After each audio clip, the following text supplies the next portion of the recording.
మనం ప్రస్తుతం రంగారెడ్డి జిల్లా జిల్లేడు చౌదరగూడ మండలం వేపకుచ్చ తాండాలో ఉన్నాం. గత వారం రోజుల క్రితమే ఈ తాండాలకు తాళాలు వలసలపైన మనము ఒక కథనాన్ని కూడా ప్రచురించి ఈ సమాజానికి చూపించినాం. అదే క్రమంలో ప్రజా సంఘాల నాయకులు, పాలమూరు అధ్యయన వేదిక బృందం ఈ గిరిజన తాండాల్లో ఒక నిజ నిర్ధారణ చేసి ఇక్కడ రైతుల ఎందుకు ఈ ప్రాంత రైతులు ముంబై, మహారాష్ట్ర వలసలు వెళ్తున్నారనే క్రమంలో ఒక ఫ్యాక్ట్ ఫైండింగ్ అయితే ఇక్కడ నిర్వహిస్తున్న పరిస్థితి ఉంది. ఇదే తాండాలో మనం చూస్తే ఒక గిరిజన మహిళ ఇల్లు ఇది. వలసలు వెళ్ళిన క్రమంలో ఆ కుటుంబంలో ఆమెకున్న కొంతమంది చనిపోయిన పరిస్థితి ఉంది కరోనా టైంలో. ఆ తర్వాత ఆ మహిళ ఇదే ఇంట్లో ఉండి ఇంకా ఆ ఇల్లును కనుక మనం చూస్తే పూర్తిగా పైకప్పు మొత్తం కూడా రేకుల ఇల్లు ఇది. ఈ పైకప్పు చూస్తే ఒకవైపు ఏమి లేకుండా వర్షం వచ్చినా చలికి వర్షానికి ఇదే ఇంట్లో ఉండి ఈ కట్టెల పొయ్యి పైననే ఆమె వంట చేసుకొని జీవనం సాగిస్తుంది.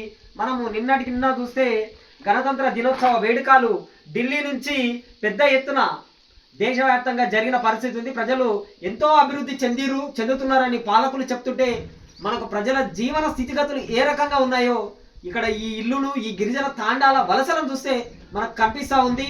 ఇక్కడి రైతాంగానికి ఎంతో కొంత ఎకరా 2 ఎకరాలు భూమి ఉన్నా సాగు చేసుకోవడానికి వారికి ఇక్కడ సాగు నీరు లేకపోవడం వల్ల ఎన్నో బోర్లు వేసి అప్పుల పాలైన రైతన్న ఈ ప్రాంతాన్ని వదిలి దేశానికి అన్నం పెట్టే రైతన్న కూలీగా మారి హైదరాబాదు, మహారాష్ట్ర, ముంబై వలస వెళ్ళి కుటుంబాన్ని వదిలిపెట్టి మనం ఇక్కడ చూస్తే 30 కుటుంబాలు ఉంటే అందులో 20 కుటుంబాలు వలసలు వెళ్ళిన దుస్థితి మనకి ఇక్కడ కనిపిస్తుంది.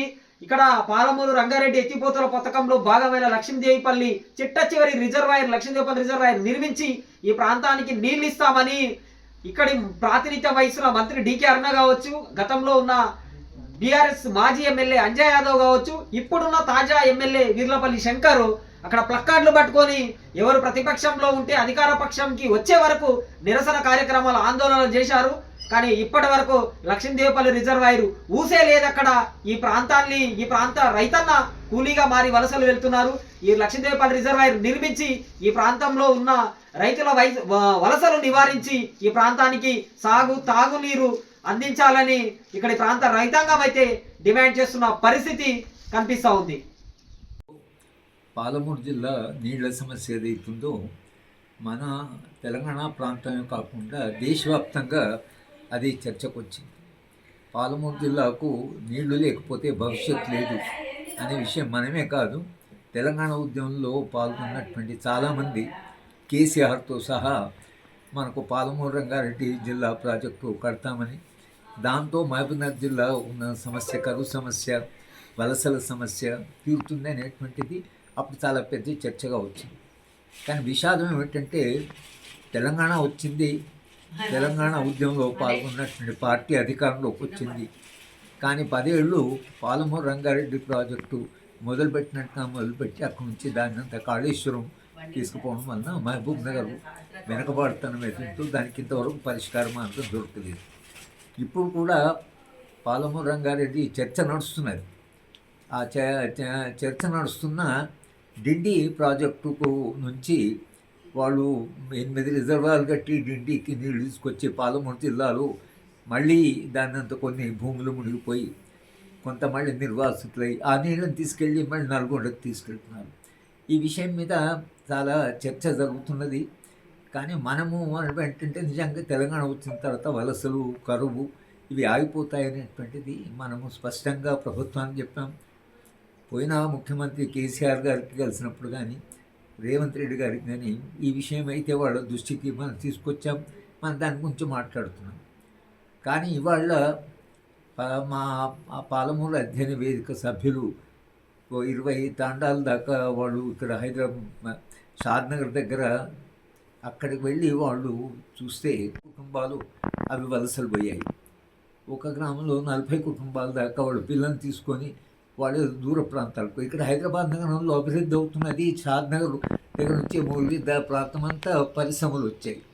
కానీ పరిశ్రమలు వచ్చినా కూడా ఎవరికి ఏమాత్రము అసలు పని దొరకకుండా వాళ్ళు దూర ప్రాంతం పోతున్నారంటే దీనికి ప్రధాన కారణం ఇక్కడ ఉండే వ్యవసాయం ఏదైతుందో అది చాలా పెద్ద ఎత్తున దెబ్బతిన్నది. అది మహబూబ్నగర్ ఒక రైతు ఏదైతే మొదటి నుంచి వాళ్ళు పాపము ఒక దుర్భరమైన పరిస్థితిని భరిస్తున్నారు, ఆత్మహత్యలు కూడా చేసుకున్నారు. అవి కూడా మేము ఆత్మహత్యలు మేము అప్పుడు పరిశీలించాం. దాని గురించి కూడా మనం చాలా పెద్ద ఎత్తున ఒక ప్రచారము, దాని మీద రాయడము, సభలు పెట్టడం, రౌండ్ టేబుల్ కాన్ఫరెన్స్ ఇవన్నీ జరిపాం. ఇవాళ కూడా మళ్ళీ మనం ప్రభుత్వాన్ని డిమాండ్ చేస్తున్నాం ఏంటంటే, పాలమూరు రంగారెడ్డి ప్రాజెక్టును మీరు లక్ష్మీదేవపల్లి రిజర్వాయరు కట్టేదాకా అది కూడా దాంట్లో భాగం కాకపోతే ఈ ప్రాంతానికి నీళ్ళు రావు. లక్ష్మీదేవిపల్లి చాలా హైట్లో ఉంది కాబట్టి అక్కడికి ఇప్పుడు డిప్యూటీ చీఫ్ మినిస్టరు కూడా అక్కడికి వచ్చి లక్ష్మీదేవిపల్లి దగ్గర ఒకవేళ కాంగ్రెస్ పార్టీ అధికారంలోకి వస్తే మేము దీనికి ఒక ప్రయారిటీ ఇస్తాము అనేటువంటి విషయం మీద వాళ్ళు ఆ రోజు కూడా మాట్లాడారు. కాంగ్రెస్ ప్రభుత్వం వచ్చి 2 సంవత్సరాలు.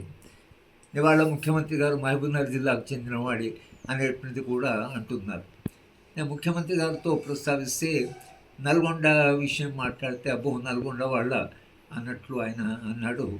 కానీ ఇవాళ మళ్ళీ మేము డిమాండ్ చేస్తున్నట్టంటే పాలమూరు రంగారెడ్డి జిల్లా ప్రాజెక్టు ప్రథమమైనటువంటి ప్రాధాన్యం ఇచ్చి దీన్ని ఒక యుద్ధ ప్రాతిక మీద దాన్ని ముగించి అది ఆ ప్రాజెక్ట్ ఏదైతుందో దాన్ని లక్ష్మీదేవిపల్లి దాకా అది తీసుకొచ్చి లక్ష్మీదేవిపల్లిలో రిజర్వాయర్ కడితేనే ఈ వలసలు ఆగడం కానీ, ఈ ఆకలి చావులు ఆగడం కానీ, కరువు ఆగడం కానీ అది సాధ్యం కాదు. కనుక మేము మళ్ళీ ఒకసారి ప్రభుత్వం నేను డిమాండ్ చేయడం ఏంటంటే, ఈ లక్ష్మీదేవిపల్లిని కూడా మీరు ప్రాజెక్టుకు చేర్చి అభివృద్ధిని సాధిస్తే తప్పించి ఇది పాలమూరు జిల్లాకి ఇక భవిష్యత్తు లేదు అనే విషయం. అలాగే పాలమూరు జిల్లా ఉండే మనం చెప్తున్నా ఏంటంటే, మీరు ఇవాళ అధికారంలో ఉన్నారు, కానీ ఎంత అధికారంలో ఉన్నా కూడా మీరు మీ అధికారాన్ని ఉపయోగించి ఒత్తిడి పెట్టకుండా ముఖ్యమంత్రి గారి మీద కానీ, ఇరిగేషన్ మంత్రి మీద కానీ ఒత్తిడి పెట్టకుండా ఇవాళ పనులు జరగవు. నల్గొండ జిల్లా వేరే జిల్లాలో వాళ్ళు ఒత్తిడి పెట్టి వాళ్ళ పనులు వాళ్ళు చేయించుకుంటున్నారు. కనుక మహబూబ్ నాయకత్వానికి మేము చెప్తున్నాం ఏంటంటే, మీరు ప్రభుత్వం మీద ఒత్తిడి పట్టి ఈ ప్రాజెక్ట్ని ఏదైతుందో దాన్ని యుద్ధ ప్రాతిపదిక మీద చేపట్టాలని మీరు అడగాలి. అలాగే పాలమూరు జిల్లా ప్రజలు కూడా మనం చెప్తుంది ఏంటంటే, మనము ఒత్తిడి పెట్టకుండా రాజకీయ నాయకుల మీద వాళ్ళు స్పందిస్తారనుకునేది కూడా మన అనుభవాన్ని బట్టి వాళ్ళు స్పందించడం లేదు. కాబట్టి మీరు నిరంతరంగా మీ ఎమ్మెల్యేలని, మీ ప్రజాప్రతినిధులని అడగండి.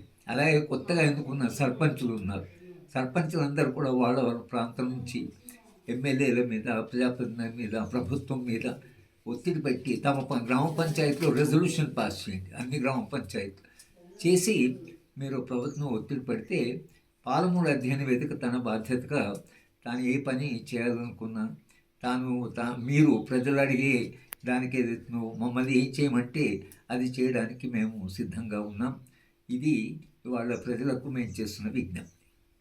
ఈ ప్రాజెక్ట్ గురించే 15th ఫిబ్రవరి రోజు మహబూబ్నగర్లో ఒక మహాసభ పెడుతున్నాము, ఒక పబ్లిక్ మీటింగ్.